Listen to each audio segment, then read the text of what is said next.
28 September 2025 Bharuch dandiya બજાર. આજ રોજ જે વરસાદનું પાણી પડ્યું છે અહીંનું પાણી દેખાઈ રહ્યું છે આજે.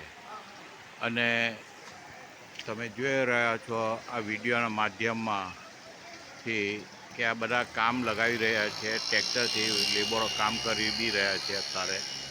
ને સામે ધોળીકોઈ તરફ જવાવાળા રસ્તા પર દોરી બાંધીને રસ્તો બંધ કર્યો તાકે લોકોને ખ્યાલ આવે કે વધુ વરસાદ છે ને વધુ વરસાદથી આ પાણી વધુ ચાલે છે.